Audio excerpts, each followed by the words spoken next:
Hare Krishna. Somebody can please lead the invocation prayers.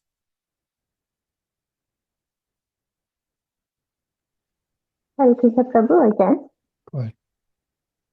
Om Ajnanatimidandasya Jnananjana Salakayi Chakshur Unmilitam Jena Tasmai Shri Guruve Namah Shri Chaitanya Manopistam Stapitam Yena Bhutale Swayam Rupa Kadamayam Tatati Swapadantikam Vandeham Shri Guru Shri Yutapadakamadam Shri Guru Vaishnavam Sashi Rupam Sakrajatam Saradana Raghunadam Vidantam Sajivam Sadvaitam Savadutam Parijana Sedam Krishna Chaitanya Devam Sri Radha Krishna Padam Saragana Katita Sri Visaham Vitamsa Sri Krishna Karuna Sindhu Dina Bandhu Jagatpati Gopisa Gopika Kanta Radha Kanta Namostade Sapta Kanchana Gaurangi Radhe Vrinda Vaneshwari Vrishabhanu Sudadevi Pranamami Hare Priye Vanchakalpa Tarvasya Kripa Sindhu Vaya Evasa Patitanam Pavanabhayo Vaishnavabhayo Namo Namah Jai Shri Krishna Chaitanya Prabhu Nityananda Shri Advaita Gadadhara Srivasadi Gaura Bhakta Vrinda Hare Krishna Krishna Krishna Hare Hare Hare Rama Rama Rama Hare Hare Om Namo Bhagavate Vasudevaya Om Namo Bhagavate Vasudevaya Om Namo Bhagavate Vasudevaya. Hare Krishna. Hare Krishna. Thank you all for coming. Quick announcement before we begin. So you know how you all are getting this error message on your phone that you cannot play the Zoom recording. So I have had multiple conversations with Zoom company to resolve this glitch, and many devotees across all batches also help to demonstrate to Zoom company this issue. So I will name names here who all helped or offered to help. So Archana, Divya, Gulshan, Preeti, Malti, Ritu, Raksha, Shivangi. So all of these devotees also helped. And we demonstrated to Zoom company live on a Zoom call. And finally, 2 days ago, I got a confirmation from Zoom company that they have finally figured out the glitch, and in an upcoming update, they will fix this glitch. So whenever that update gets pushed through onto your phones, you should be able to then play the recordings again on your phone like before. So I thank all the devotees who helped in this process. Thank you. So today, what we'll cover is first, you all will answer the homework questions from last class. Then we will discuss Srimad Bhagavatam, Canto 1, Chapter 8, verse 44 onwards till end of Chapter 8, where everyone, including Krishna, are unable to pacify Yudhishthir. Plus, we will discuss Srimad Bhagavatam, Canto 1, Chapter 9, the first 28 verses, where the crux of our discussion today is that pure devotees are always sound in body and mind by dint of their spiritual enlightenment. And then I will answer inquiries submitted by the devotees and bring the striking points. And we will end today's discussion with the mood of Gopis and Gopas of Vrajvas. Will be a little easier and a shorter class. So let's all, you all answer questions from last class. Let's do it quickly.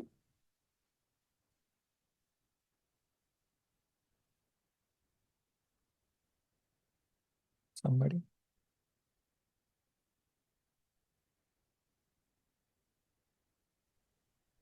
Hare Krishna, Prabhuji. Hare Krishna, Mataji. Can I answer question number 1? Yeah, for sure. And the list and explain Krishna's qualities. The first one is again water. Second, Your voice is breaking, Malti. Be close, and your voice is soft. Be close to the speaker or put on a headphone.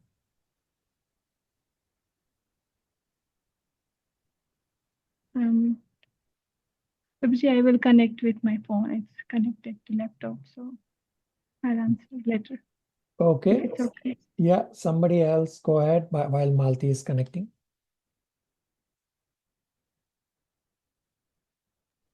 Prabhu, I can take question 2 while we wait. Yeah. Why did Kunti Devi pray to Lord to sever her affection from the Pandavas and the Vishnus? Bodily relations based on the influence of Maya are the cause of our material bondage. And basically, relation or expanding our relation with the soul through the medium of the super soul is the cause for our freedom. So she was praying because she wanted to sever the connections at the bodily level. But as in the mood of Krishna consciousness, the goal is to expand our relationship with all the souls. That's the principle. Okay, very good. Somebody else?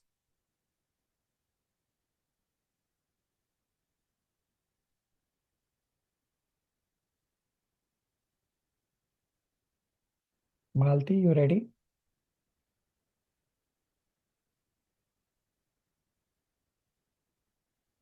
Yeah, I see Malti is connecting now.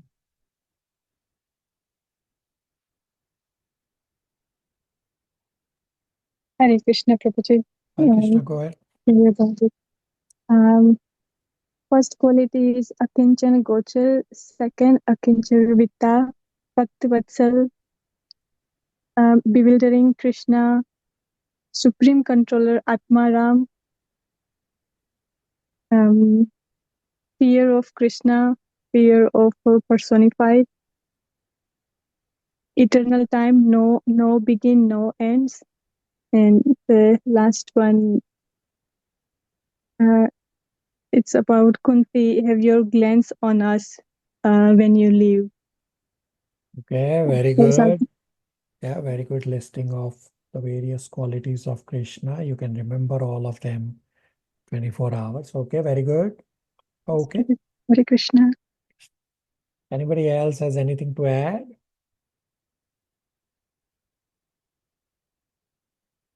Hare Krishna Prabhuji. About Krishna, Bhagwan being the Param Purush Ishvara, and he's not influenced by Prakriti, and about Atmaram that he does not need anything. He reciprocates love with his devotees. Okay, very good. Thank you, Prabhu. Hare Krishna. Prabhu, the one striking point last week that I wrote down and I was reading it again and again was that Lord renounces his supremacy so love can be supreme. He is meticulously pleased when he places a devotee under Yogamaya and they forget the supremacy of the Lord, they have unalloyed devotion for him like in Yasodamai. He's meticulously pleased. And that's the very line that he renounces his supremacy so love can be supreme. That was beautiful. Yeah, very good. And meticulously pleased. So example for this is just as in the material world, the children's, like very young children, they make drawings for their parents, like on a birthday or Father's Day, Mother's Day. They are like literally broken pieces of words or not the greatest of drawings, but the parent likes it so much, puts it on a refrigerator or puts it on in the obvious cubicle. That's exactly how Krishna is pleased, even though Kunti Maharani's prayers were like broken words of a young child, but he is meticulously pleased. Very good. Yeah, very good remembrance. Okay, so let's continue with Canto 1, Chapter 8, verse 44 onwards. So the recap of where we are, the prayers of Kunti shows her high devotion. In her prayers, Kunti Maharani has said that let those calamities happen again and again because we will remember you again and again. And by remembering you again and again, Krishna, we will not come back to this miserable material world. Plus, Kunti Maharani has said to cut off the bodily ties with family members so that her consciousness can constantly flow towards Krishna, just as river Ganga flows towards the sea. And we have discussed a lot of qualities of Krishna, which many of you also correctly highlighted. So hearing the prayers of Queen Kunti, Krishna is smiling. This smile comes again and again. It has already come in chapter 7, chapter 8, and then it will come up in chapter 9 also. So first, Kunti Maharani's prayers are like a small child speaking in broken words. But this is very pleasing to Krishna. Therefore, Krishna is smiling. Plus, Krishna smiling means Krishna has some plan. Yeah. And next time you go to the temple, look at his smile. Okay, so we are on part 3 of chapter 8, verses 44 to 52. Title is Yudhishthir's Lamentation. We'll read verses 44, 45, and 46 translations together. Is our dear Devraj able to read any one of them or all three of them? Hari bol, Prabhuji. He's sleeping, Prabhuji. You go ahead, Archana, all three verses, 44, 45, 46. Hare Krishna, everyone. Text 44. Sutta Goswami said, O Lord, thus hearing the prayer of Kunti Devi, composed in the choice word of his glorification, mildly smiled. That smile was enchanting as his mystic power. Verse 45. Thus, accepting the prayer of Srimati Kunti Devi, the Lord subsequently informed other ladies of this departure by entering the place of Hastinapur. But upon preparing to leave, he was stopped by King Yudhishthir, who implored him lovingly.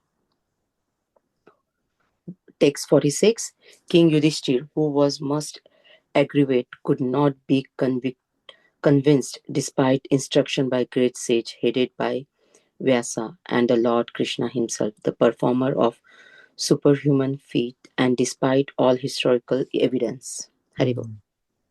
So when Krishna again is ready to leave, Yudhishthir appeared very lovingly in front of Krishna. And Krishna always respected Yudhishthir Maharaj. So Krishna had already boarded the chariot, but Krishna decided that I cannot leave right now with Yudhishthir imploding there in front of Krishna. Yudhishthir was in grief and great pain. Yudhishthir needs to be convinced that he did not do anything wrong. So great rishis were citing scriptures and saying that Yudhishthir, you are not at fault. This is Lord's plan. Why are you blaming unnecessarily yourself? But nobody could console Yudhishthir. Even Srila Vyasadeva could not console. Even Krishna himself could not console Yudhishthir. So I have a question for you all here. Does this make sense? How come Krishna could not console Yudhishthir? That Krishna is Supreme Personality of Godhead, but Krishna could not console Yudhishthir. Did Krishna fail here? And if Krishna is not able to console Yudhishthir, then who is going to convince Yudhishthir? I have a lot of questions. Does anybody want to take a crack at it? These are optional questions.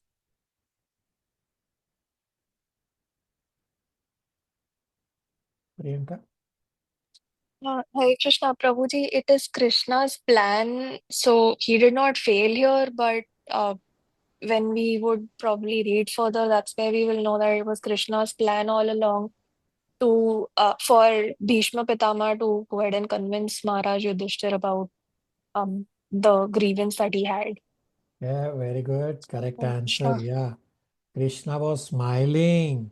So Krishna has a plan, and Priyanka answered it to perfection that that Bhishma Dev is going to console Yudhishthir. We'll read very soon all of this, what Priyanka correctly pointed out. So the answer to all those questions is that yes, this was the Lord's plan. This is why Krishna was smiling. As Super Soul, Krishna deliberately did not allow Yudhishthira to be consoled because Krishna wanted Bhishma Dev to console Yudhishthira.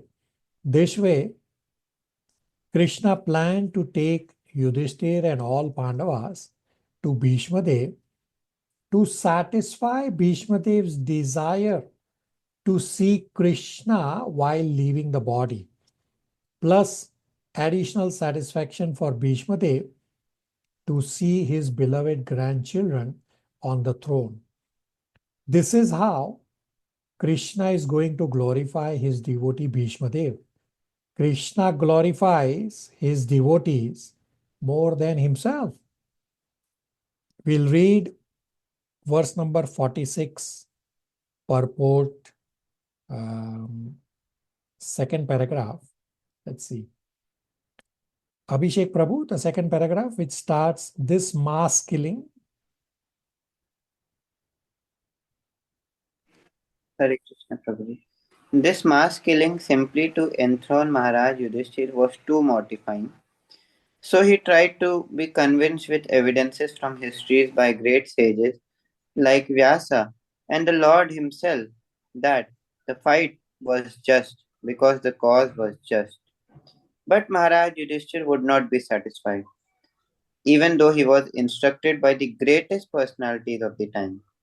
Krishna is designated herein as the performer of superhuman actions, but in this particular instance, neither he nor Vyasa could convince King Yudhishthira. Does it mean that he failed to be a superhuman actor? No, certainly not. The interpretation is that the Lord as Ishvara, or the supersoul in the hearts of both King Yudhishthira and Vyasa, performed still more superhuman action because the Lord desired it. As supersoul of King Yudhishthir, he did not allow the king to be convinced by the words of Vyasa and others, including himself, because he desired that the king hear instruction from the dying Bhishma Dev, who was another great devotee of the Lord. The Lord wanted that at the last stage of his material existence, the great warrior Bhishma Dev see him personally and see his beloved grandchildren, King Yudhishthir, etc., now situated on the throne, and thus pass away very peacefully. Bhishma Dev was not at all satisfied to fight against the Pandavas, who were his beloved fatherless grandchildren. But the Kshatriyas are also very stern people, and therefore he was obliged to take the side of Duryodhan, because he was maintained in the expense of Duryodhan. Besides this, the Lord also desired that King Yudhishthir be pacified by the words of Bhishma Dev, so that the world could see that Bhishma Dev excelled all in knowledge, including the Lord himself. Questions, comments, realizations? Archana? Little confusion, Prabhuji, means Vyasadev is not present there. He can see that, right? But why the Vyasadev means name is coming here, that it's not allowed king to convince by his words of Vyasa. Vyasadev is physically, personally present there. He was personally present at the time. And he personally tried to convince. So if you recall in chapter 7, when Ashwatthama released the Brahmastra and Vyasadev asked him to change the direction of the Brahmastra to a tree, and he said, I could not. So Vyasadev was physically present, and before the Kurukshetra war started, Vyasadev came back and told Yudhishthir that Yudhishthir is not Yudhishthir, sorry. Vyasadev came back and told Dhritarashtra that Dhritarashtra is the cause of this war, and Dhritarashtra will see the destruction by his own eyes. Therefore, Vyasadev wanted to give the vision to Dhritarashtra, but Dhritarashtra refused, saying, no, I will not be able to recognize who's who because I have never seen them. Therefore, give the vision to Sanjaya and Sanjaya will narrate the war to me. Archana? Okay, Prabhu. Correct. In verses 47 to 52 is Yudhishthir's delusion by worldly affection. So these are pretty straightforward verses.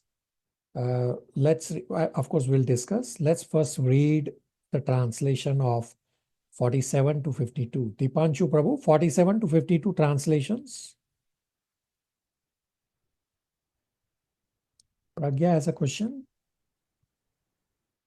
Prabhuji, I was a little confused that that it was when Kunti Maharani was talking about what she was, the two things that we just discussed. That was the time when Krishna Bhagwan smiled. Then, how is that connected with the Yudhishthir's,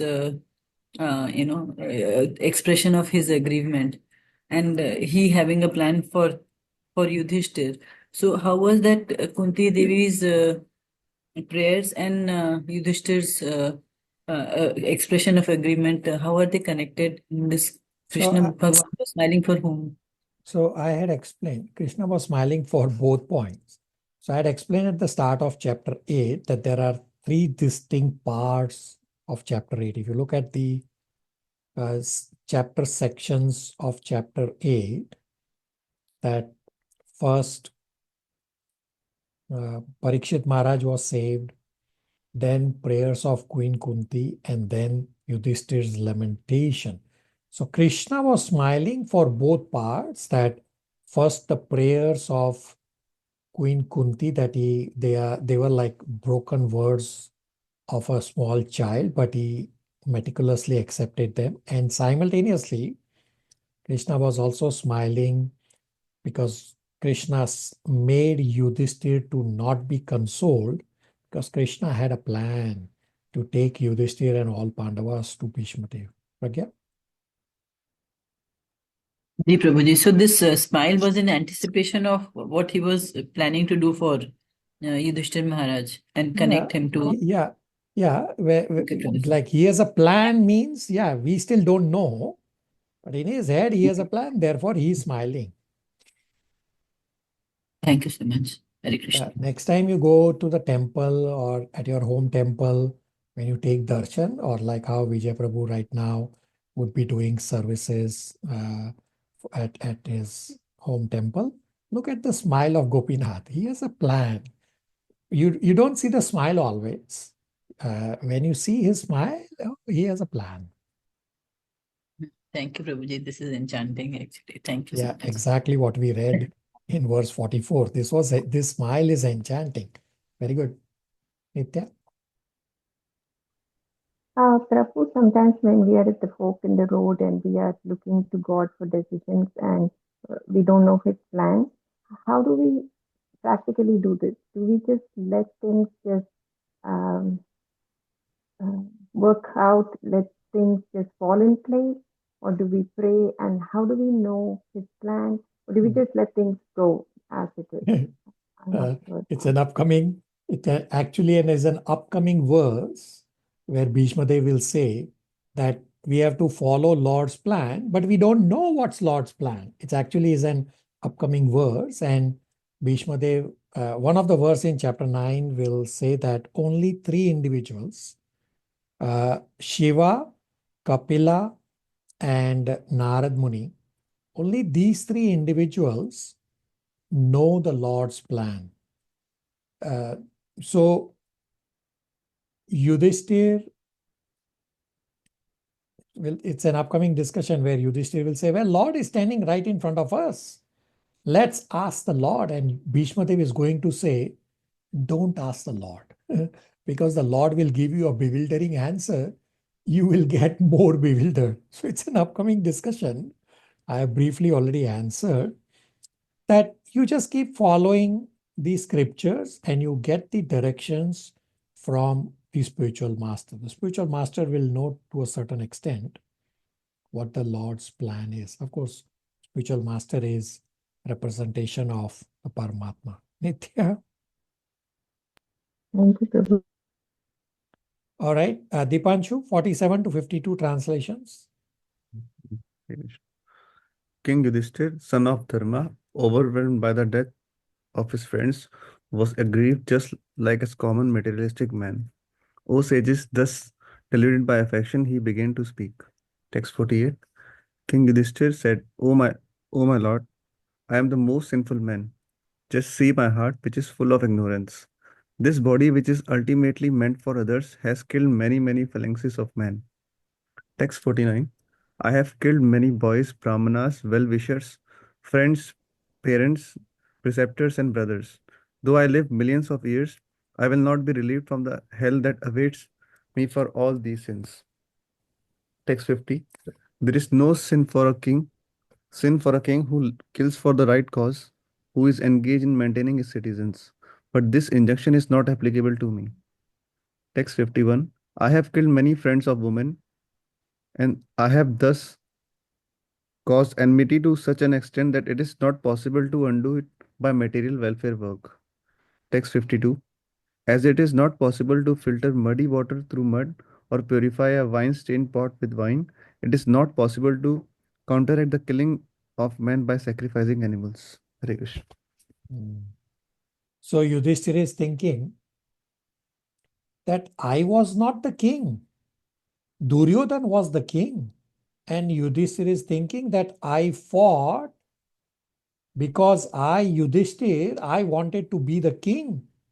Therefore, Yudhishthira is saying, see how my heart is filled with ignorance.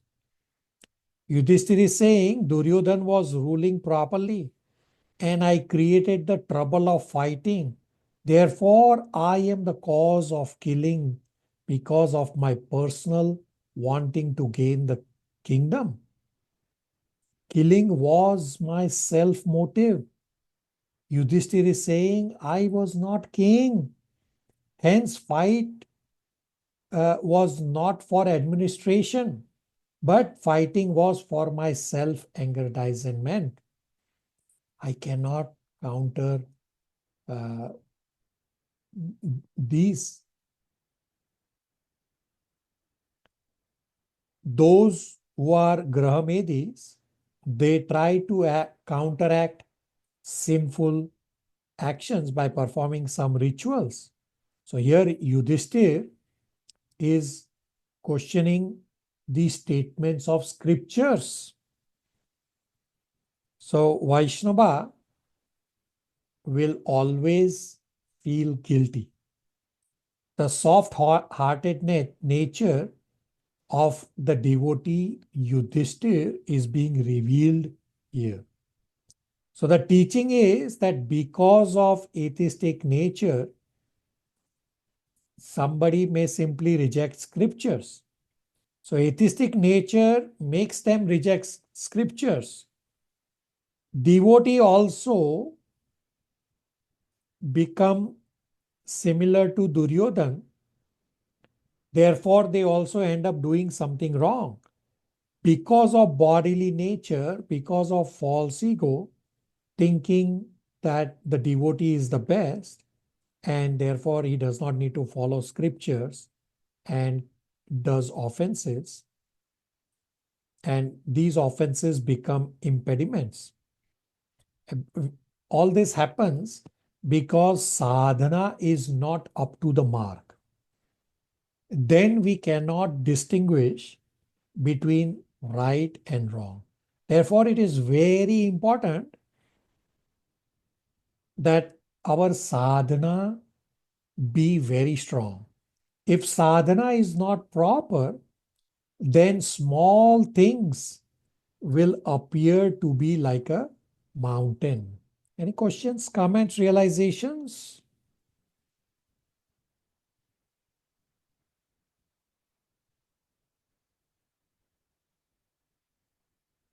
Okay, thus ends the Bhaktivedanta purports of the first canto, 8th chapter of Srimad Bhagavatam entitled Prayers by Queen Kunti and Parikshit Maharaj saved.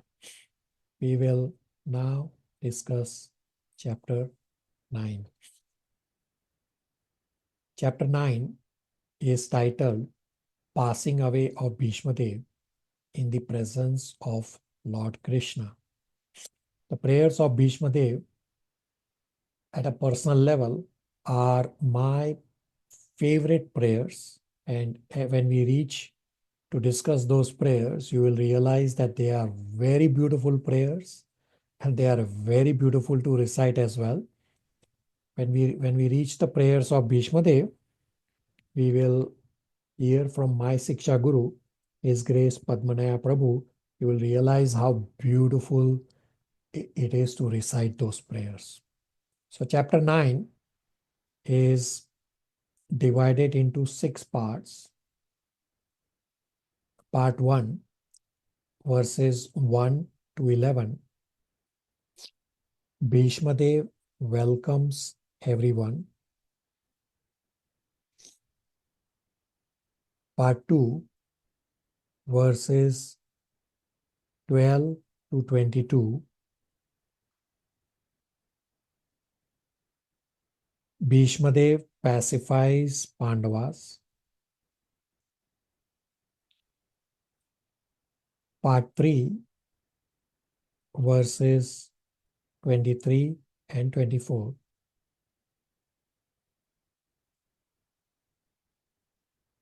Bhishma Dev glorifies Krishna's position as the Supreme Lord. Part 4, verses 25 to 28. Instructions to Yudhishthir. Part 5, verses 29 to 43. Bhishma Dev's final moment and prayers.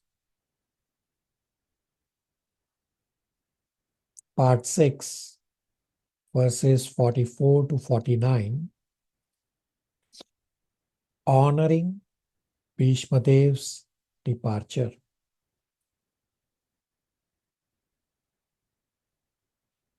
The summary of this chapter 9 from Sridhar Swami is that Krishna wanted to bring Bhishma Dev,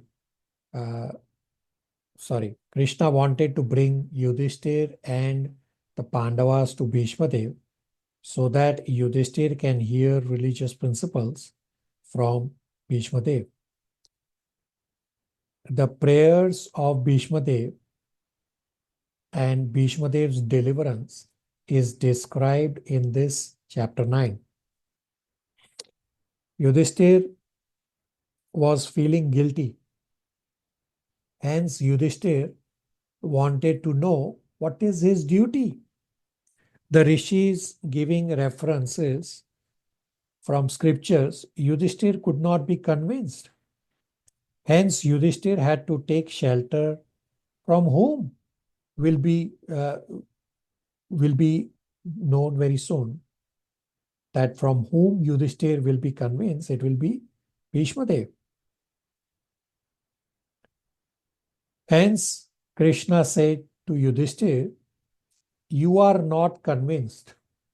Let us go to Bhishma Dev.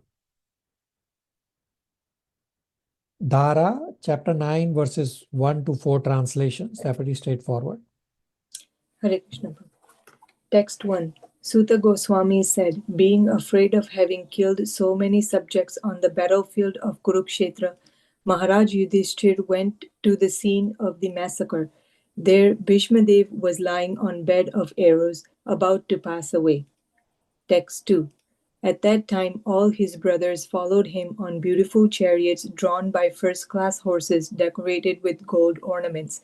With them were Vyasa and rishis like Dhaumya, the learned priest of the Pandavas, and others. Text 3. O sage, amongst the Brahmins, Lord Sri Krishna, the personality of Godhead, also followed, seated on a chariot with Arjun. Thus, King Yudhishthir appeared very aristocrat-like Kuver, surrounded by his companions, the Guyakas. Text 4. Seeing him, Bhishma, lying on the ground like a demigod fallen from the sky, the Pandav king Yudhishthir, along with his younger brothers and Lord Krishna, bowed down before him. Hare Krishna. So Bhishma Dev is a perfect Dharma Purush. When Bhishma Dev is giving talk on religious principles, everyone is inclined to listen to him. Now, visualize that this was 5,000 years ago, roughly. At that time, there was no such mode of communication like we have today, like cell phones, etc. But because all these personalities are elevated in religious practices, therefore they all knew about the talk of religious principles, and hence they all came. And Krishna also came. It looked like Bhishma Dev was as if a demigod has fallen from the sky. Verses 5 to 9 are also straightforward verses. Divya, 5 to 9 translations.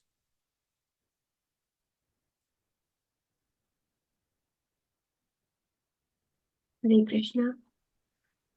5. The rivers, oceans, hills, mountains. Oh, sorry. Gone to a chapter ahead. 5.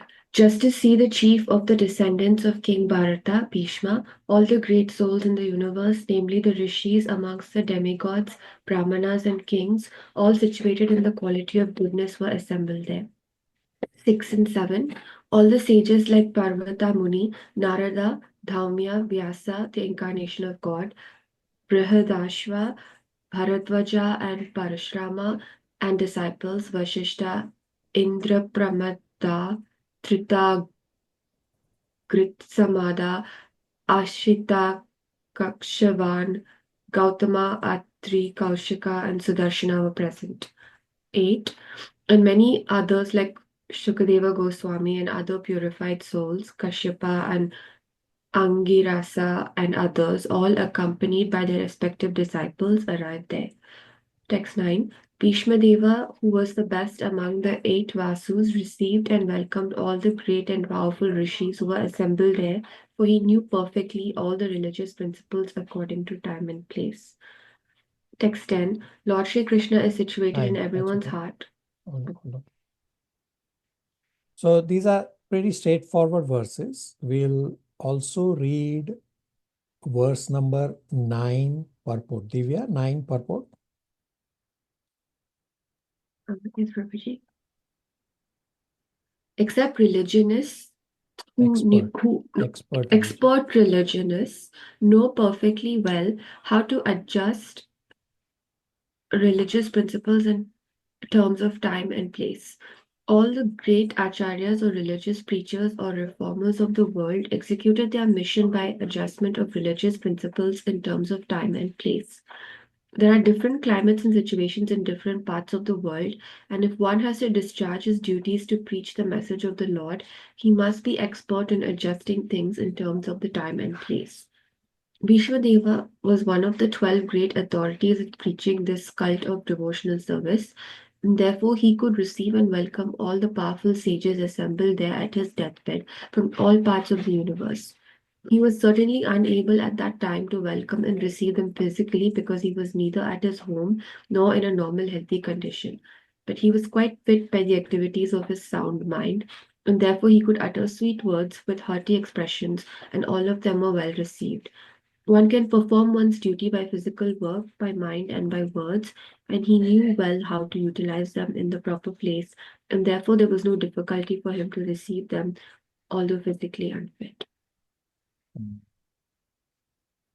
So experts know how to adjust according to time, place, and circumstances. Bhishma Dev is one of the 12 Mahajans. Mahajan means one who knows everything about spirituality. So in the entire creation, there are only 12 individuals. Bhishma Dev is one of them. So as you can see on the screen, how Bhishma Dev was lying on the bed of arrows. But still, Bhishma Dev welcomes everyone according to his situation. So Bhishma Dev is pierced with arrows. He must be in so much pain. Entire blood is drained out. So what kind of welcome can he do? Therefore, Bhishma Dev is talking sweet words, and this was enough. He could not even raise his hands to welcome them with folded hands. Therefore, Bhishma Dev welcomed everyone with sweet words. Everybody on the same page? Questions, comments, realizations?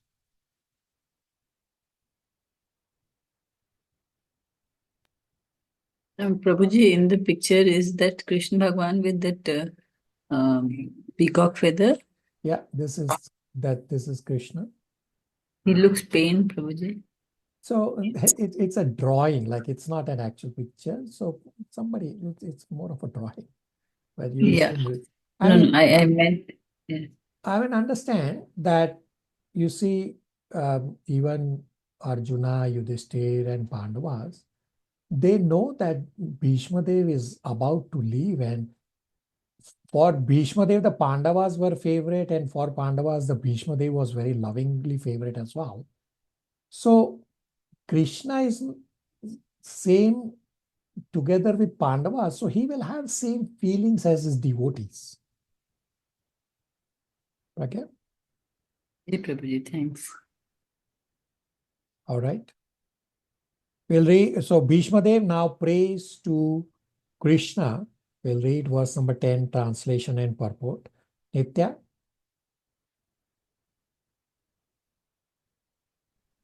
Yes, Prabhu. Lord Sri Krishna is situated in everyone's heart, yet he manifests his transcendental form by his internal potency.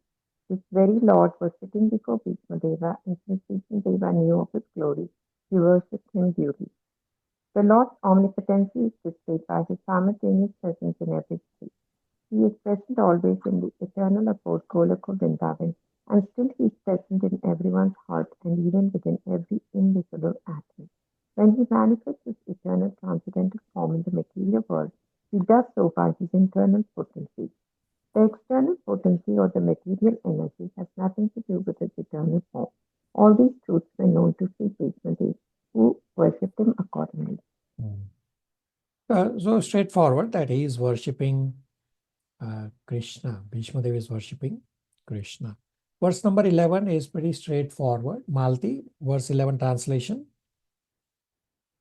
Verse 11. The son of Maharaja Pandu were sitting silently nearby, overtaken with affection for their dying grandfather. Seeing this, Bhismadeva congratulated them with feeling. There were tears of ecstasy in his eyes, for he is now overwhelmed by love and affection. Right. So this is Bhishma Dev is overwhelmed in ecstasy, and his eyes are filled with love and affection. This is what Krishna wanted Bhishma Dev to see, that how Yudhishthir and the Pandavas are now in charge of the kingdom, and therefore Bhishma Dev is having this satisfaction. He is having this tears of ecstasy. All right. Questions, comments, realizations?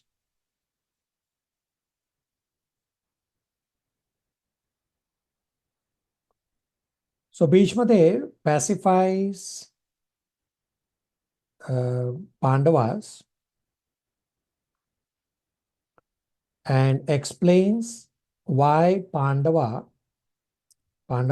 went through so much trouble.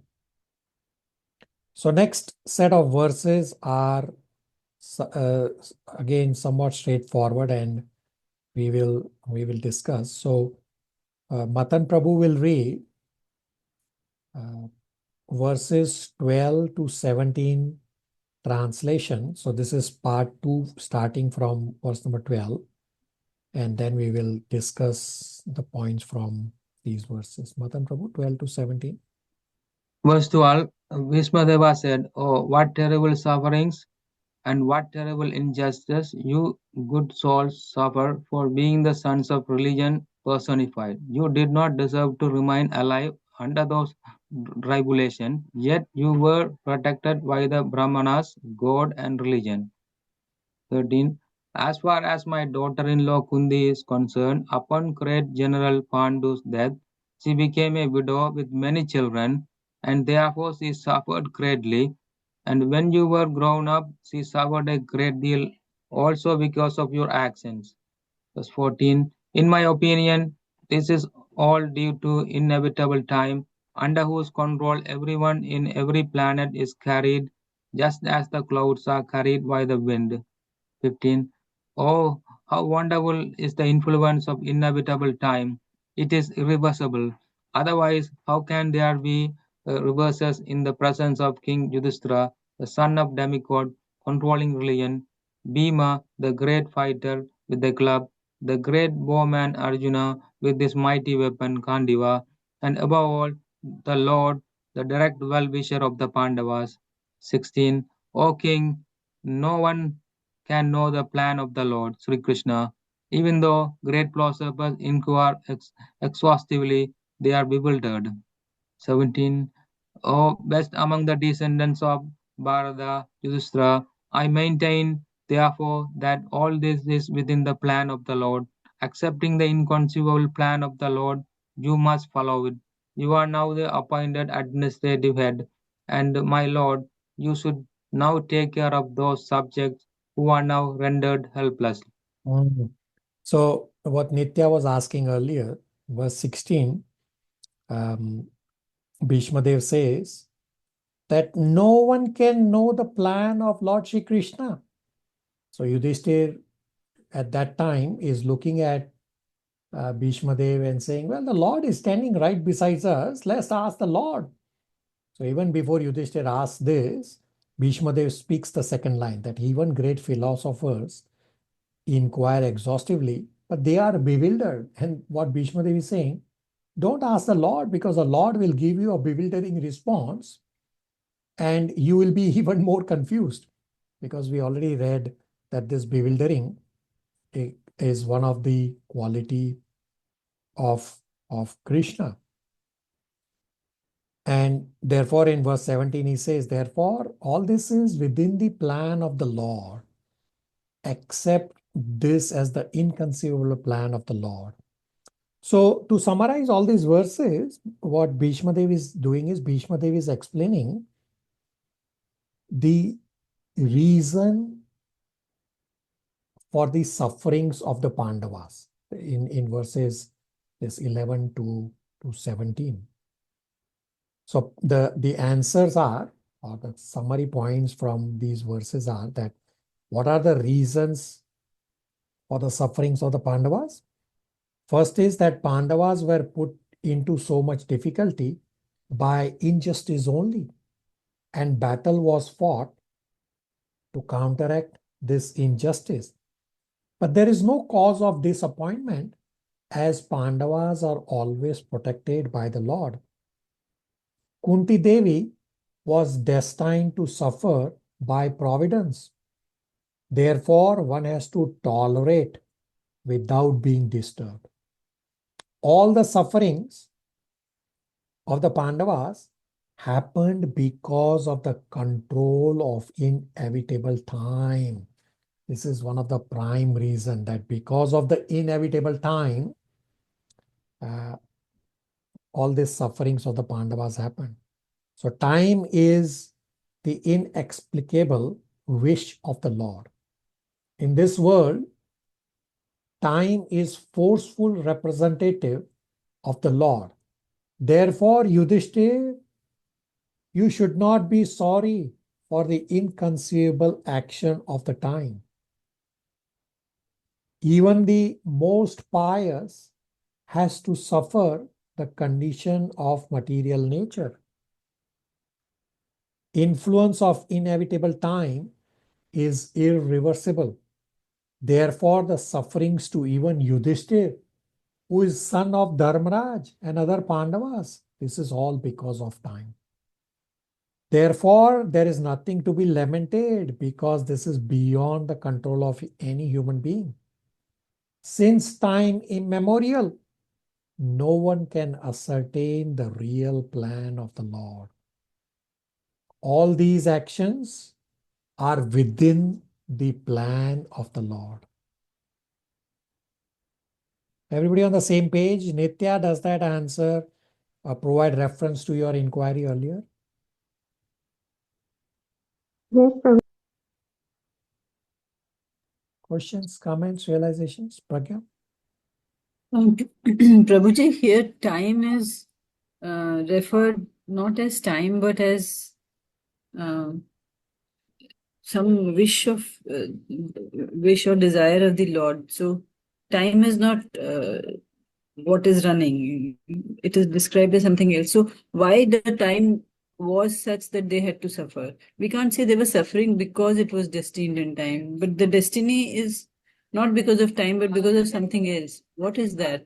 Why did Lord desire for them to suffer, Kunti Devi? Why did she have to undergo so much of suffering and so much of Yeah, pain? very good. Yeah, so time is an energy of the Lord, and time is described in various places in Srimad Bhagavatam. Is there more detail of time in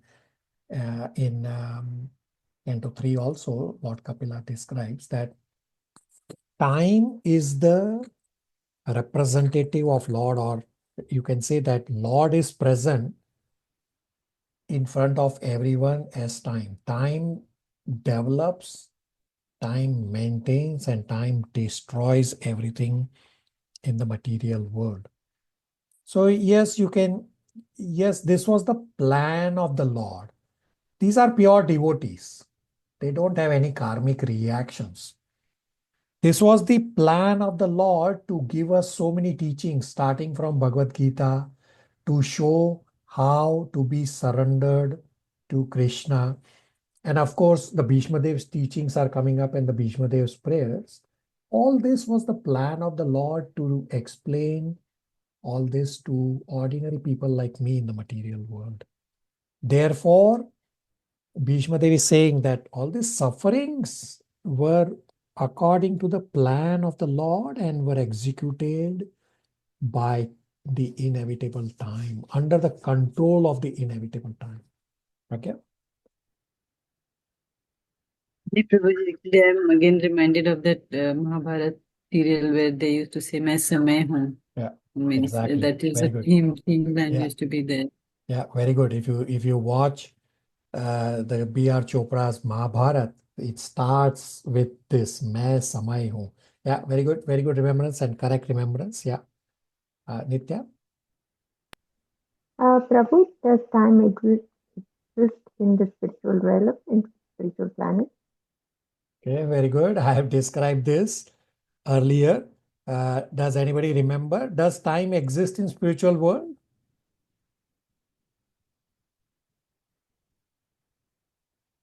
No, there's no Okay. time. Rest of you answer. Does time exist in spiritual world? No, Prabhuji. Everybody, Prabhu, please try to answer. Prabhu, I think I'm now thinking back. Yes, so you had explained it as the fourth dimension under the control of the Lord in the spiritual realm. Okay. Okay, I got different answers. So Shivangi says does not exist in spiritual world. Okay, everybody please answer. Does time exist in spiritual world?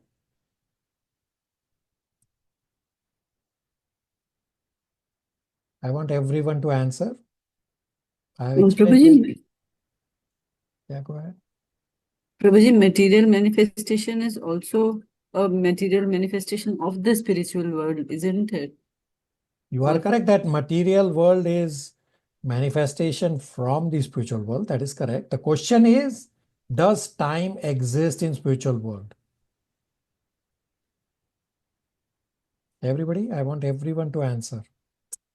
So in one of its manifestation, time exists because physical material world is manifestation of the spiritual world. In Okay. that, Okay, somebody, does time exist in spiritual world? I want everyone to answer. I have answered this before. Yes, Prabhuji. Okay, I got multiple yes, answers. Prabhuji. Okay, I got So, literally. Satyam, it is uh, time only. Okay, I got opposing answers. Okay, rest of you have not answered. Does time exist in the spiritual world?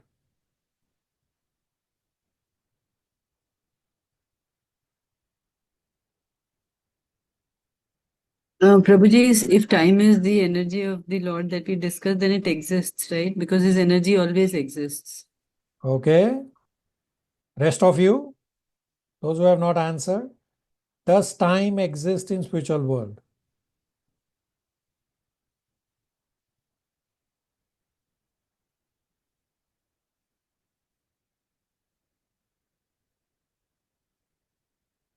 Yes, Prabhuji. Okay, Malti says, I don't know. Trying to recall. Many of you have still not answered. I have discussed this in Bhagavad Gita discussion about time. I have described qualities of time and what time does, etc. Those of you have not answered. No, Prabhuji. Priyanka? It does exist, but the concept is different as per Okay. Bhagavad Gita. Okay, very good. Okay, so everybody should answer. I mean, I'm asking everyone a simple question. Or if you don't know the answer, you can say, I want to know the answer. How many of you want to know the answer? I want to know the answer. I want to know, Prabhuji. Very good. So don't just sit silent. Okay, let me explain. I will repeat what I have explained earlier. That what is time? Kunti Maharani says that time is actually Bhagwan. She describes this in Canto 1, Chapter 8, verse number 28. That time is energy of God. And Pragya correctly pointed out that time is the fourth dimension. So we know the three dimensions of length, breadth, and width. And time is the fourth dimension. What are the qualities of time? In the material world, the qualities of time are that time transforms or develops, then time maintains, and time destroys. Another question is, why is time more valuable than money? Many say that time is money because time is irrecoverable and time is unstorable. Money can be earned again. Money can be saved, but time cannot be saved. Time cannot be stored at all. Therefore, we should be very stout in not wasting time. There's actually a verse in Srimad Bhagavatam, Canto 3, where Prabhupada says this same point that you cannot, even by spending millions of dollars, you cannot recover even a moment of time that is wasted. Therefore, should not waste time at all. Now, why is one fearful of time? The answer is, what makes time fearful is that in this world, time controls and destroys. And the question that we started this discussion is that, is there time in spiritual world? The answer is, in the material world, time transforms, maintains, and destroys. In the spiritual world, time also exists. The role of time in the spiritual world is to only develop. But in the spiritual world, time does not control, time does not destroy in the spiritual world, because Krishna is the controller and nothing in the spiritual world can be destroyed. So in spiritual world, yes, time exists, but time does not control, time does not destroy in the spiritual world, because time is actually controlled by Krishna. In spiritual world, time extends according to Krishna's desire to extend the Ras Leela with Gopis, and time is Krishna's servant. So an example of time expanding is when Krishna was here in the material world, physically visible to all. When Kamsa sent Akrura to get Krishna and Balram to Mathura so that Kamsa can try to kill Krishna. So Akrura was riding a chariot. It generally would have taken him 1 hour to travel from point A to point B to where Krishna was. Point A being where Akrura was. But it took Akrura on the chariot riding at a very great pace. It took some 12 hours. How? Because Krishna expanded time for 2 reasons. Akrura is also a pure devotee. So Akrura was in constant remembrance of Krishna while Akrura was traveling to get Krishna and Balram. So Krishna gave this opportunity to Akrura to remember Krishna for such a long time. Plus, simultaneously at that time, Krishna was having Ras Leela with the Gopis, and therefore Krishna wanted to enjoy the Ras Leela. So he expanded the time, that what it could have taken just 1 or 2 hours for Akrura to reach from Mathura to where Krishna was, took him 12 hours. Everybody on the same page? Does that answer the question about time?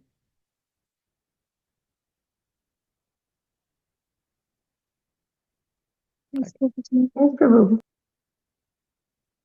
Yes, Prabhuji. All right. So I have a question for you all. Is Krishna doing everything? Should Krishna be blamed? Anybody wants to try or wants to know?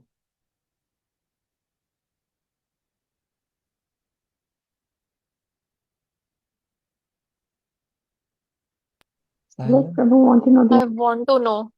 Want to know, Prabhuji? Okay. The answer is Krishna is putting his pure devotees and all of us in trouble to purify us.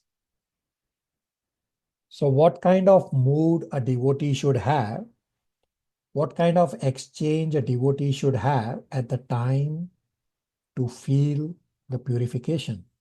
The answer is that devotee should have the mood that I am only getting a small token of the negative reaction than what my actual karma is.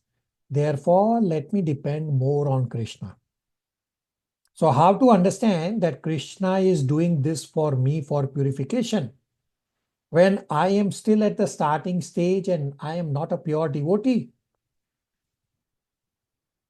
If there is suffering and I am trying to find a solution my own way, that actually is a problem. This is why we are studying Srimad Bhagavatam. Do you want to improve or do you want to stay where you are? Everybody, do you want to improve or do you want to stay where you are? Improve, Prabhuji. Improve. Prabhuji. improve. Therefore, change your thought process.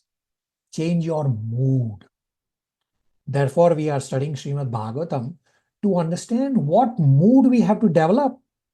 And therefore, I said our last discussion of today's class will be the mood of Gopis and Gopas of Vrajvas. So Bhishma Dev is saying, Yudhishthir, you have become king. This was Krishna's desire. Hence, Yudhishthir, you just follow Krishna's desire. But the problem is, we don't have exclusive faith in Krishna.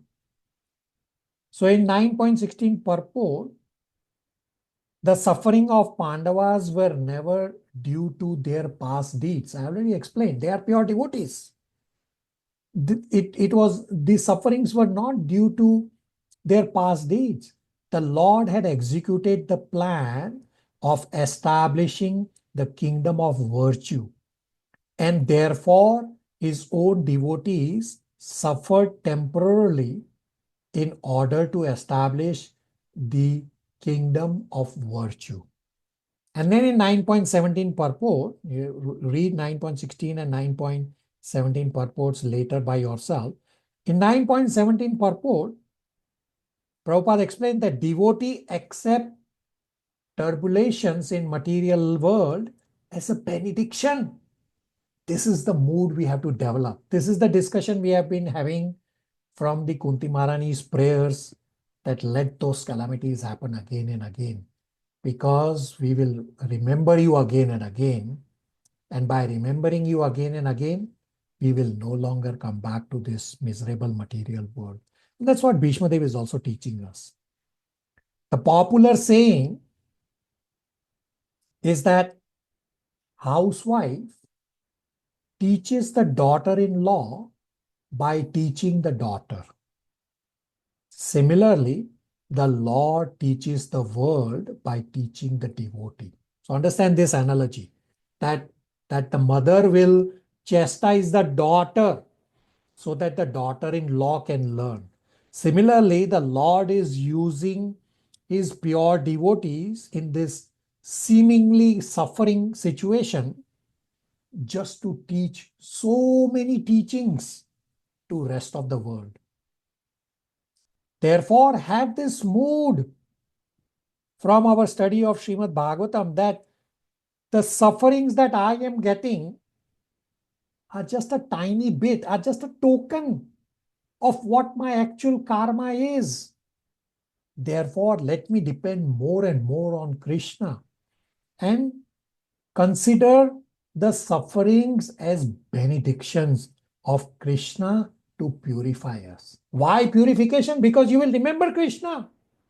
Through Kunti Maharani's prayers, through the discussion we are having right now about Bhishma Dev's prayers, that remembrance of Krishna will purify you. So whenever there is a show, a show is made to teach a devotee, it is for the teaching the less intelligent men like me. A devotee's duty, therefore, is to ungrudgingly accept the sufferings from the Lord as a benediction. Sufferings imposed upon devotees by the Lord constitute another exchange of transcendental bhava between the Lord and devotees. I will repeat this statement. It's a pretty heavy statement to understand at the initial stage, when at the initial sadhaka stage. But I'll repeat this very important statement, that sufferings imposed upon the devotees by the Lord constitute another exchange of transcendental bhava between the Lord and the devotees. Remember this line. Next time you have a suffering, remember this line. Oh, what kind of bhava do pure devotees like Bhishma Dev, like Kunti Maharani, like the Pandavas, what kind of bhava they are having with the Lord? And just be in that ecstasy or try to relish that bhava. The Lord says, I put my devotees into difficulties, and thus the devotee becomes more purified in exchanging transcendental bhava with me. This transcendental bhava that I'm describing is described in 1.9.19 purport. So I've given you so many purports to read as part of your spiritual endeavor today. I will pause here for any questions, comments, realizations.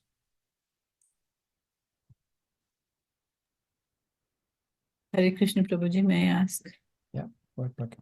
Prabhuji, what you are telling us that when we undergo some sufferings, we should take it as a bhava of Lord Shri Krishna, and we should be in ecstasy to enjoy that bhava, that it is a gift of Krishna to us, even the suffering. But Prabhuji, this is a feeling at bhakti level, but at karma level, we have to do our duty to navigate through that suffering.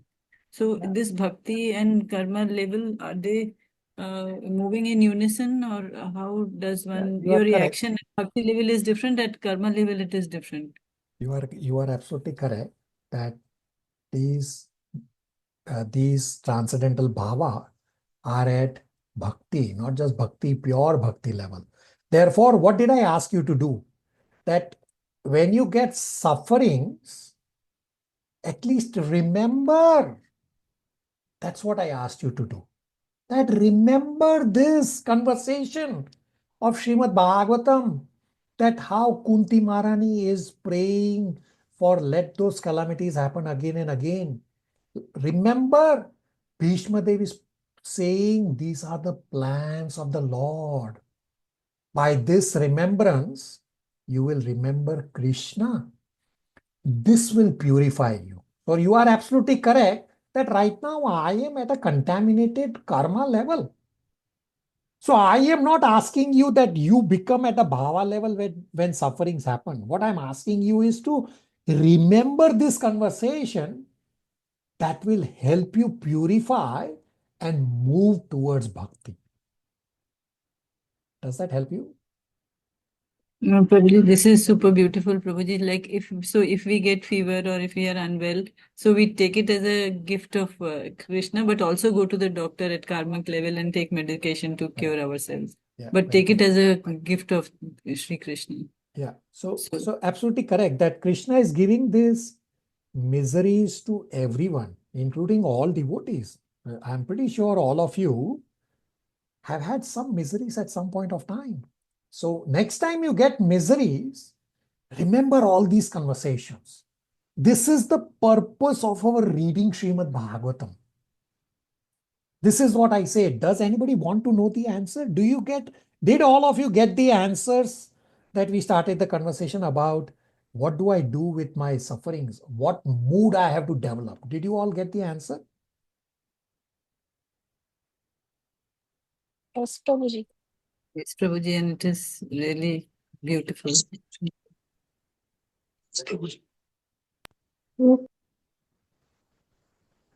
Many of you are still silent. All right.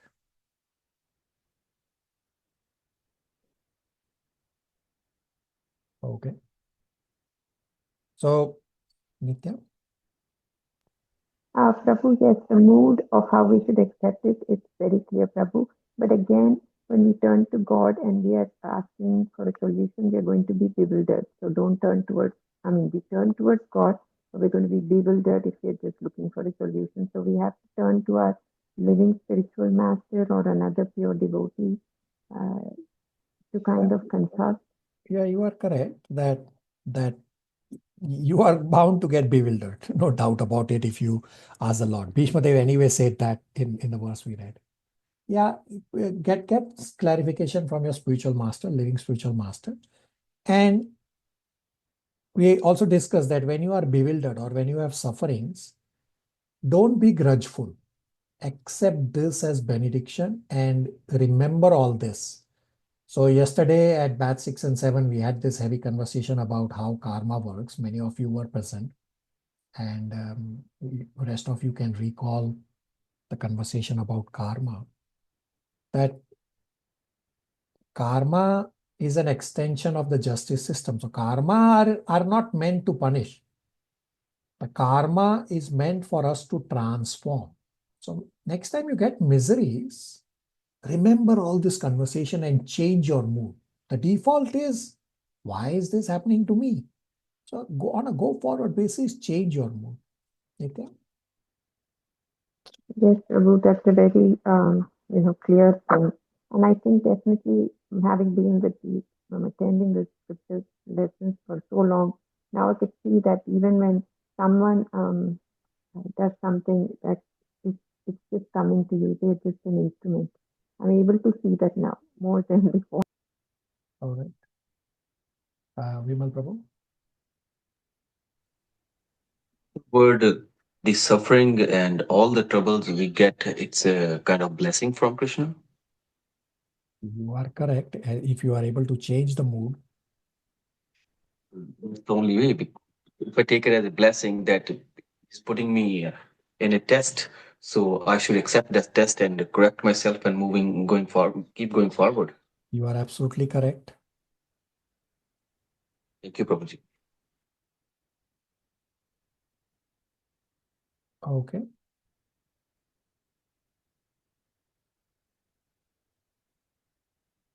Okay, let's read. See, you read Mayank Prabhu, 18-19 translations.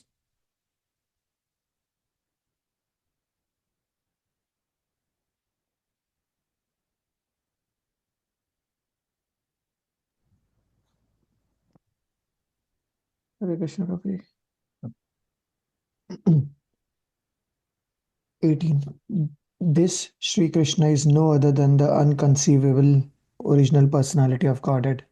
He is the first Narayana, the supreme enjoyer. But he is moving amongst the descendants of King Vrisni, just like one of us, and he is bewildering us with his self-created energy. Text 19. O King, Lord Shiva, Narada, the sage amongst the demigods, and Kapila, the incarnation of Godhead, all know very confidentially about his glories through direct contact. So what Nitya pointed out earlier, I said there's a verse, it's a direct verse here. So in verse 18, Bhishmadev says, Krishna is bewildering everyone with his self-created energy. And verse 19 clearly said what I described earlier, that only Shiva, Narada, and Kapila, only these three individuals, only these three personalities know everything about the Lord by their direct contact. Rest of us is not possible.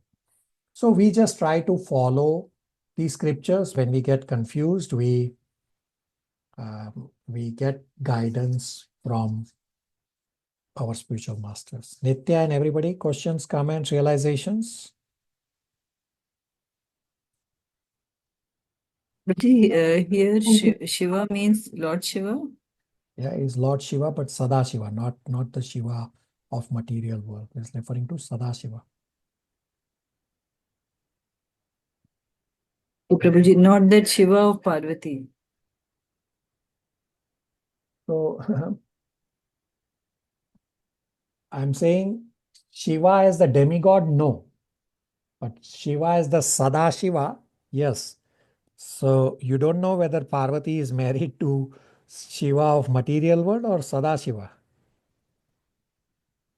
So Sadashiva, focus on Sadashiva. Shiva is very complex. Sadashiva knows everything about Krishna because he is a pure devotee. The Shiva of as a demigod of material world is at the Jiva Tattva level like you and me. He's not a pure devotee.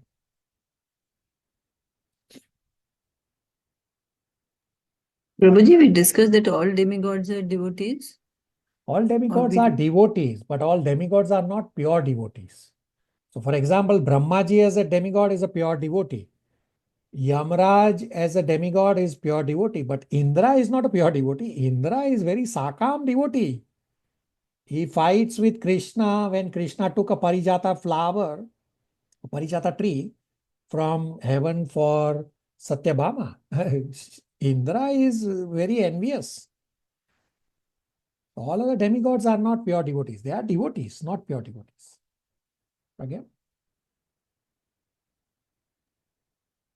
Thank you. Okay. Let's read 20 to 22 translation, and we will cover only up to 22 verse up to part 2. So Pragya, 20 to 22 translations. Hare Krishna Prabhuji. Verse 20.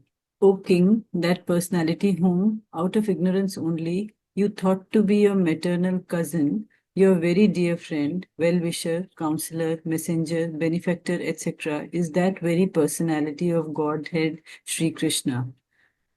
Text 21. Being the absolute personality of Godhead, he is present in everyone's heart. He is equally kind to everyone, and he is free from the false ego of differentiation. Therefore, whatever he does is free from material inebriety. He is equibalanced. Verse 22. Yet, despite his being equally kind to everyone, he has graciously come before me while I am ending my life, for I am his unflinching servitor. Hare Krishna. Bhishma Dev is revealing his real identity. That I, Bhishma Dev, I am the Lord's unflinching servitor. And I will explain that when Bhishma Dev leaves his body, looking at the Parthasarthi form of Krishna, Bhishma Dev attains the planet in the spiritual world where Parthasarthi form eternally exists, and Bhishma Dev is a direct servitor of the Parthasarthi form of Krishna. So in the prayers which we'll discuss in our next class, Bhishma Dev is going to glorify the Parthasarthi form of Krishna. Questions, comments, realizations?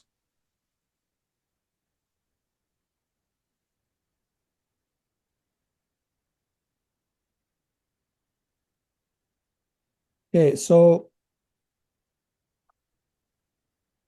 actually, let's discuss the verses today, and I will answer the inquiries tomorrow because I can only finish one of the two things. I cannot finish both the things. So let's continue discussing the verse up till 28 today, because that's the continuation of the conversation we are having, and I'll answer the inquiries in subsequent classes. So let's read now 23 and 24 translations and 24 purport. Priyanka? Hare Krishna. Text 23. The personality of Godhead who appears in the mind of the devotee by attentive devotion and meditation and by chanting of the holy name releases the devotee from the bondage of fruitive activities at the time of his quitting the material body. Text 24. May my Lord, who is four-handed and whose beautifully decorated lotus face, with eyes as red as the rising sun, is smiling kindly await me at the moment when I quit this material body. Purport. Bhishma Dev knew well that Lord Krishna is the original Narayana.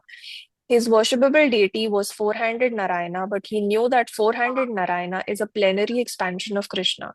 Indirectly, he desired Lord Sri Krishna to manifest himself in his four-handed feature of Narayana. A Vaishnava is always humble in his behavior. Although it was 100% certain that Bhishma Dev was approaching Vaikuntha Dham just after leaving his material body, still, as a humble Vaishnava, he desired to see the beautiful face of the Lord. For after quitting the present body, he might not be in a position to see the Lord anymore. A Vaishnava is not puffed up, although the Lord guarantees his pure devotee entrance into his abode. Here, Bhishma Dev says, as long as I do not quit this body. This means that the great general would quit the body by his own will. He was not being forced by the laws of nature. He was so powerful that he could stay in his body as long as he desired. He got this benediction from his father. He desired that the Lord stay before him in his four-handed Narayana feature so that he might concentrate upon him and thus be entranced in that meditation. Then his mind might be sanctified with thinking of the Lord. Thus he did not mind wherever he might go. A pure devotee is never very anxious to go back to the kingdom of God. He entirely depends on the goodwill of the Lord. He is equally satisfied even if the Lord desires him to go to hell. The only desire that a pure devotee entertains is that he may always be in rapt attention with thinking of the lotus feet of the Lord regardless. Bhishma Dev wanted this much only, that his mind be absorbed in thinking of the Lord and that he pass away thus. That is the highest ambition of a pure devotee. Hare Krishna. So when we start discussing the prayers of Bhishma Dev in our next class, you will see that Bhishma Dev is asking Rati. Rati means attachment. All his prayers, he says Rati in the prayers. The prayers of Bhishma Dev are spectacular, among my favorite prayers, and you will soon realize in our next class. So Bhishma Dev had the boon to leave when he desired to leave, and he's saying that I want Lord Narayan's view in front of me when I leave the body. And that's actually, that's what happened. We'll soon read in upcoming verses. That Bhishma Dev is saying that Krishna has come while I am about to quit my body. So Krishna got this clue that Bhishma Dev is ready to leave.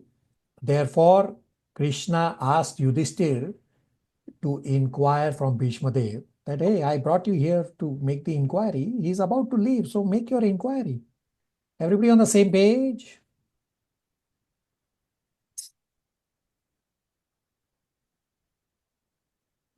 Yes, Prabhuji. Prabhuji. Prabhuji, just a second. When we say that he was going to the Vaikuntha Dham and he might not be in a position to see the Lord anymore, what do we mean by this? Because Vaikuntha Dham is where he will be in company of the Lord, right? Yeah, so we read that this is the attitude of a Vaishnava, that Vaishnava is only focused on service. He's not wanting to have the darshan of the Lord. Yes, he's going to be in Vaikuntha, but that does not mean that he'll be able to see the Lord face to face. Vaikuntha is a very big space. Even though Bhishma Dev, after quitting this body, is a direct servitor of the Parthasarthi form in the Vaikuntha planet. But this is the mood of a Vaishnava that he is teaching us. This is the mood we have to develop. That we should simply be focused on service and nothing else. Okay? Ji Prabhuji, thank you. Vijay Prabhu? Yeah, Hare Krishna Prabhu. So Srila Prabhupada said, don't try to see Krishna. Do the service such a way Krishna try to see. And that is the perfection of life. Yeah, very good. So many of you know that many times I go to the temple.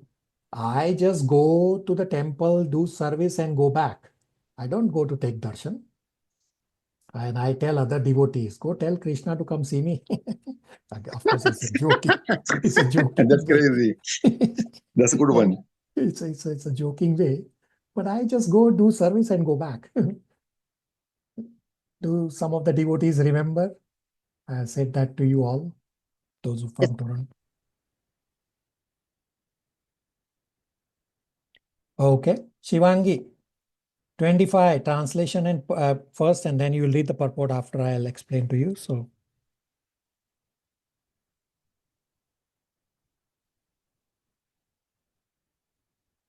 Shivangi.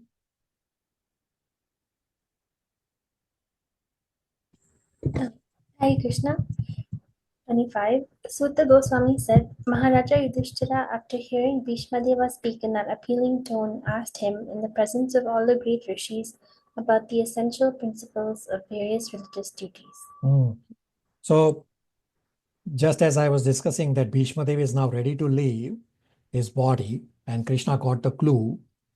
Therefore, Krishna is now telling Yudhishthira, hey, ask your inquiry. So, Lord Krishna inspired Maharaj Yudhishthira to ask Bhishma Dev in the presence of many great sages, indicating thereby that the Lord's devotee, like Bhishma Dev, although apparently living as a worldly man, is far superior to many great sages. So one should not have asked Bhishma Dev any question at this time. Look at how he is lying on the bed of arrows. But Lord Shri Krishna wanted to prove that his pure devotees are always sound in body and mind by dint of spiritual enlightenment. And thus, in any circumstances, a devotee of the Lord is in perfect order to speak of the right way of life. The father likes to see the son become more famous than himself. And this is exactly what Krishna is doing. The Lord declares very emphatically that worship of his devotee is more valuable than the worship of the Lord himself. Shivangi, 25 purport, faster pace. Purport. Bhishma Deva, speaking in an appealing tone, convinced Maharaja Yudhishthira that he was very soon passing away, and Maharaja Yudhishthira was inspired by Lord Sri Krishna to ask him of the principles of religion. Lord Sri Krishna inspired Maharaja Yudhishthira to ask Bhishma Deva in the presence of many great sages, indicating thereby that the Lord's devotee like Bhishma Deva, although apparently living as a worldly man, is far superior to many great sages, even Vyasadeva. Another point is that Bhishma Deva at that time was not only lying on a deathbed of arrows, but was greatly aggrieved because of that state. One should not have asked him any question at that time, but Lord Sri Krishna wanted to prove that his pure devotees are sound, always in body and mind, by dint of spiritual enlightenment, and thus in any circumstances a devotee of the Lord is in perfect order to speak of the right way of life. Yudhishthira also preferred to solve his problematic questions by asking Bhishma Deva rather than ask anyone else present there, who was seemingly more learned than Bhishma Deva. This is all due to the arrangement of the great wheel carrier Lord Sri Krishna, who establishes the glories of his devotee. The father likes to see the son become more famous than himself.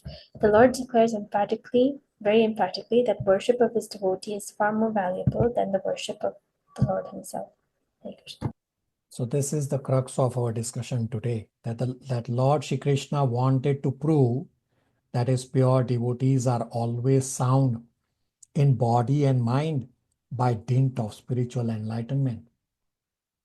And thus, in any circumstances, a devotee of the Lord is in perfect order to speak of the right way of the life. Okay. So,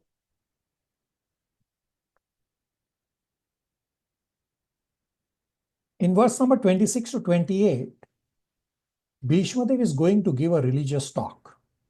I have a question for all of you. All of you, please answer quickly. We are running short of time. So all of you, please answer quickly. My question is, does Bhishma Dev giving religious talk make sense? What has Bhishma Dev done? Or rather, what has Bhishma Dev not done? Why would I read or listen to Bhishma Dev's religious talk? Everybody, please answer.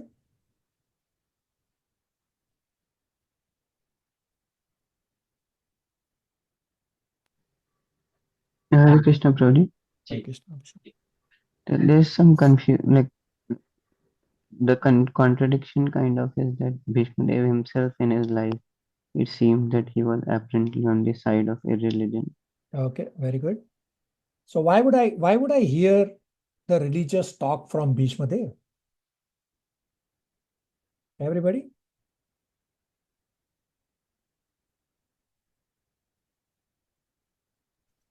Hare Krishna Prabhuji. Hare Krishna. Bhishma Dev have accepted to serve Krishna that way, being a pure devotee of Krishna. So he's a pure devotee, there's no denying. He's a Mahajan, not just pure devotee. He's a Mahajan, no denying that. But don't you know what he did not do? A very specific circumstance that he did not do what he was supposed to do. All of you know the circumstance. What's the circumstance I'm referring to? He did not save Draupadi. Okay, Draupadi, yeah, that when Draupadi was being dishonored, he was he was aware of that he was side of wrongdoing peoples, and but he was still supporting them, knowing that they are doing wrong. Yeah, so why would I hear religious talk from Bhishma Dev? Knowing, yeah, what Vijay Prabhu is saying, he is Mahajan, no denying. I agree. He's a pure devotee, he's Mahajan, but he did not follow rules himself. So why will I listen his religious talk? Hare Krishna, Prabhuji. Prabhuji, loyalty is also part of the rule, right? Or loyalty is part of material world, not of spiritual world.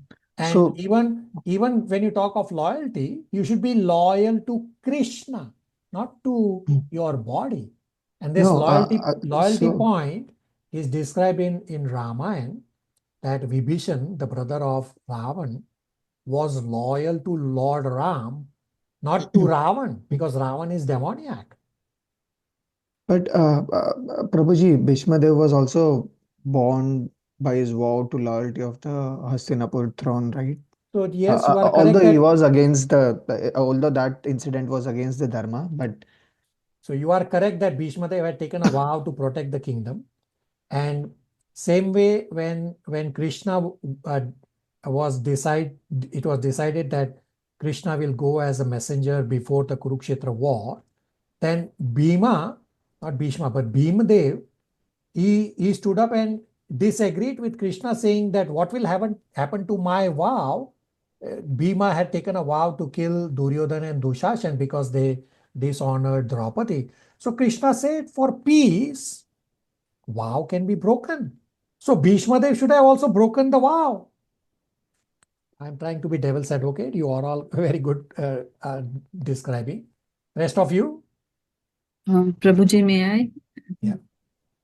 Prabhuji, I was just trying to understand two things. One is that Bhishma Deva was on the side of those who were doing wrong. So Krishna Bhagwan was trying to establish it to the Pandavas that see why he did what he did. Let him tell you that. That was one thing. The other thing was that Yudhishthira himself was lamenting. So he wanted that lamentation of Yudhishthira also to be addressed so that he could go and rule the kingdom as Yeah, he's but supposed to. lamentation to hear from whom? If somebody has not followed the religious principles himself, how can he preach religiosity?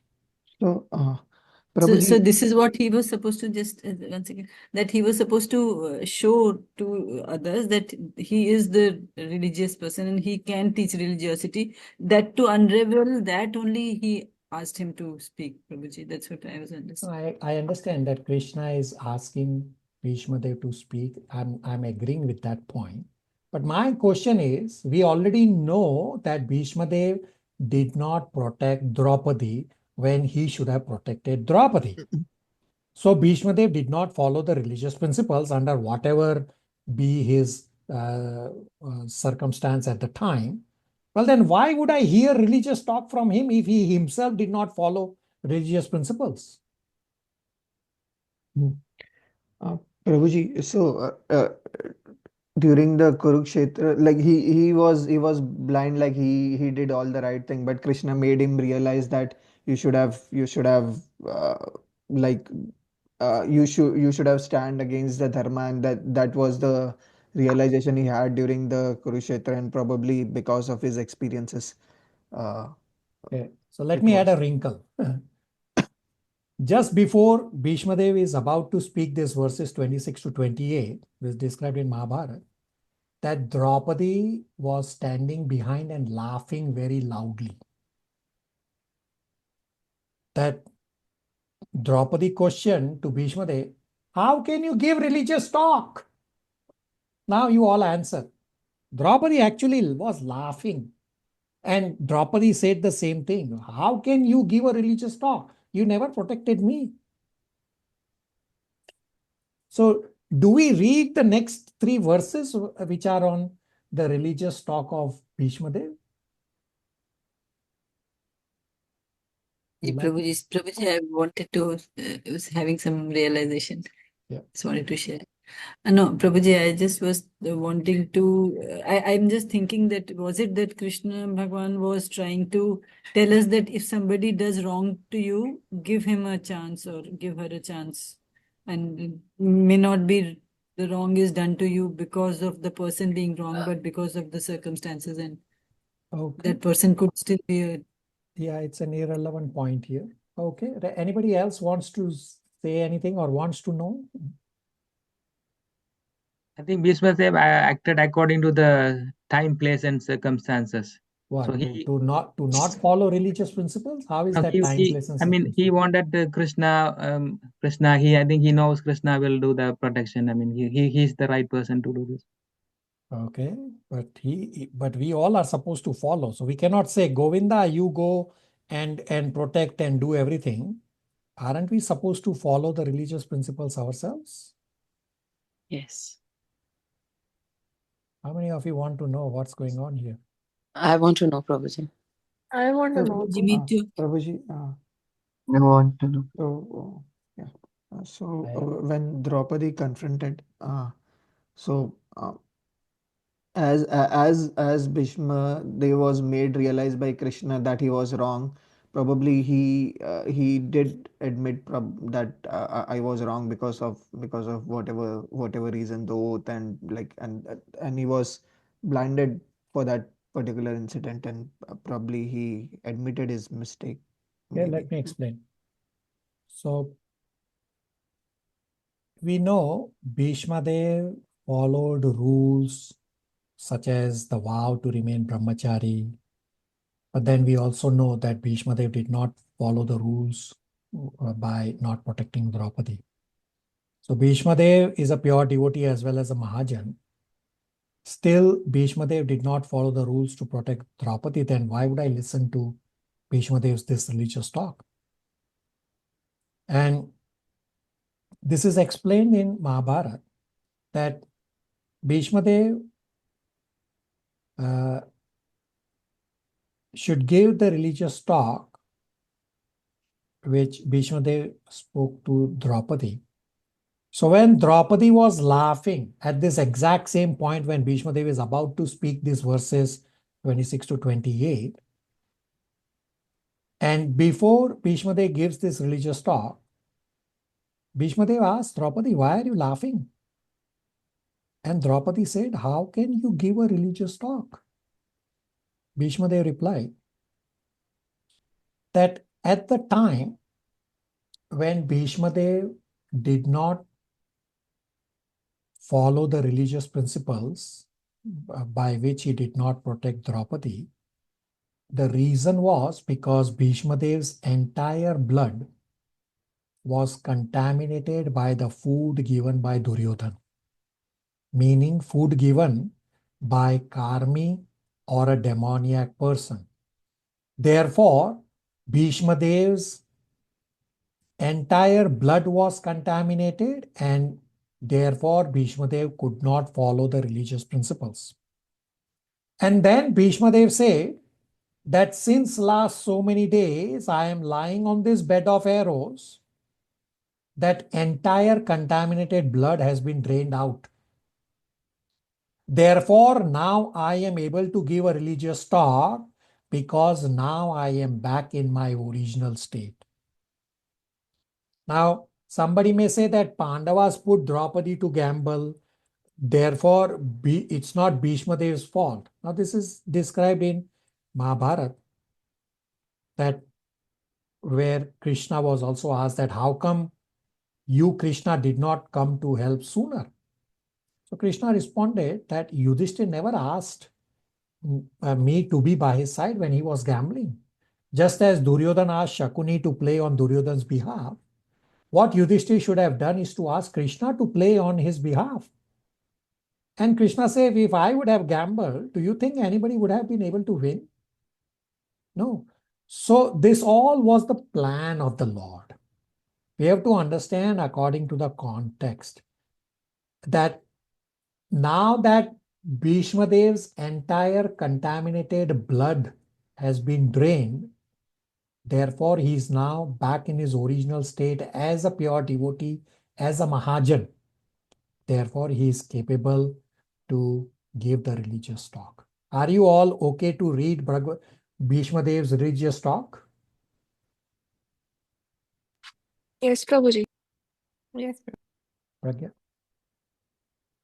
Yes, Prabhuji, I'm ready to read that, but I had a question that when we are talking about contamination of blood, are we talking about physicality again? Because we are talking about how is physicality interfering with the spirituality here? No, the body is still material. You are acting through the body. So just because you are a pure devotee, you cannot say that I will go and touch a hot iron rod. No, the material nature is going to act according to its nature. The hot iron rod is going to burn you. So you cannot overlap material nature. You are still under material nature. The body is material nature. The body is going to act according to material nature. Pragya? But Prabhuji, this spirit cannot be contaminated because it is spirit. So it is the body which is contaminated. He could have still talk Duryodhan out from it, rather than allowing that situation to. There are Is multiple he things. still not wrong? There are multiple things. That one, this is the plan of the Lord for all these teachings. But understand, in terms of your question about body, that we still act through the body. So body is still material and the blood is still material. The blood gets contaminated. And of course, Bhishma Dev's entire life is at Karma Kanda level, except for this last portion of his life. Therefore, it is placed in Srimad Bhagavatam because this last portion of his life, of his prayers, just about when he's quitting his body, is at pure devotional level. So only this component is placed in Srimad Bhagavatam. Pragya? Yes, Prabhuji, thank you. Okay, so in verses 26 to 28, Bhishma Dev gives a religious talk. The purports of these verses are very long. You read the purports later by yourself. Right now, we'll read 26 to 28 translations. Vimal Prabhu?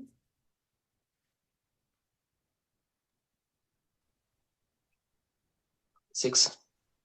Maharaja Yudhishthir's inquiry, Bhishma Dev first defined all the classifications of caste and orders of life in terms of the individual's qualification. Then he systematically, in twofold divisions, described counteractions by detachment and interactions by attachment. Text 27. Then he explained by division acts of charities, the pragmatic activities of a king and activities for salvation. Then he described the duties of women and devotees, both briefly and extensively. Text 28. Then he described the occupational duties of different orders and status of life, citing instance from history, for he was himself well acquainted with the truth. All right. Text. That's it. Thank you. Questions, comments, realizations on what we have covered so far?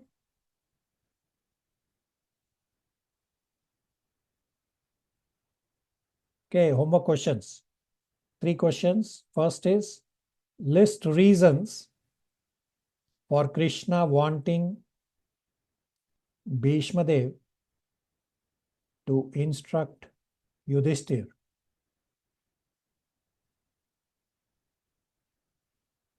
Second,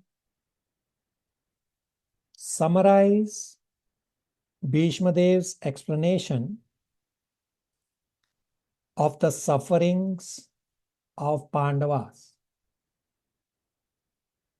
Comes from verses 11 to 17.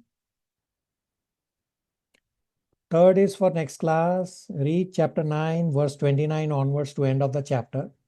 Although we will be able to cover in 2 classes, but read because it's a continuity of his prayers.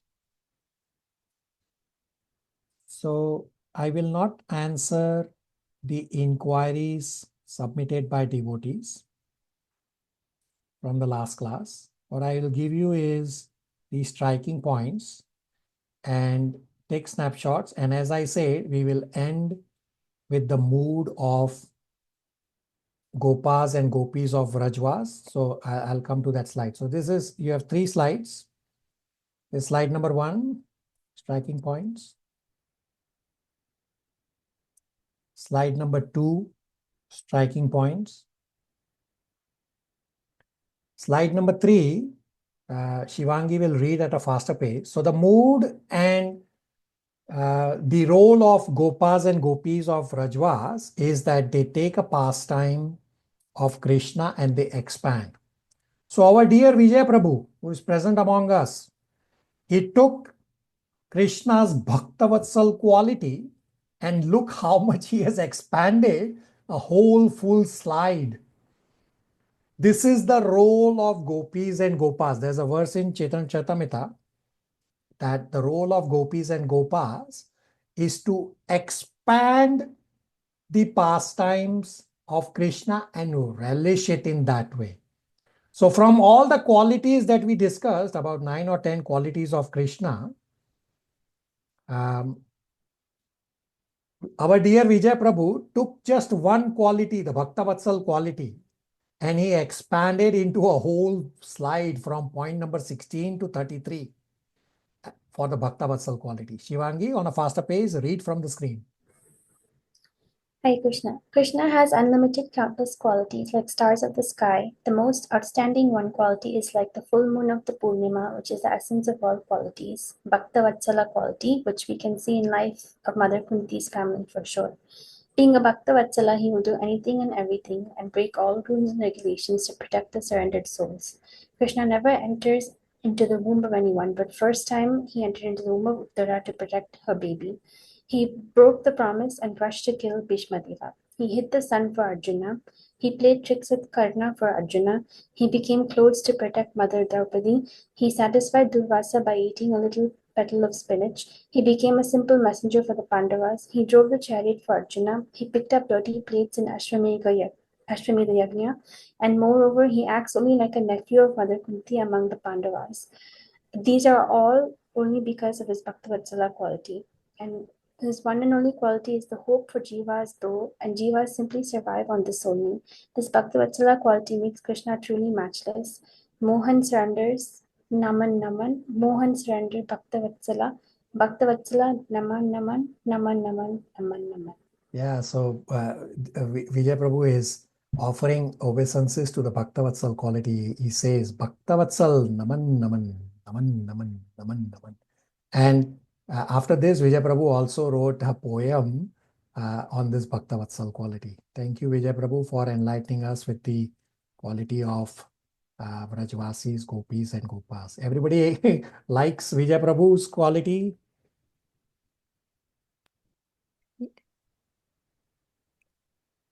Amazing, Prabhu. Super. Excellent, Prabhuji. Okay, we will stop here. Hare Krishna, everybody. Hare Krishna, Prabhuji. Hare Krishna. everybody. Hare Krishna. Hare Krishna.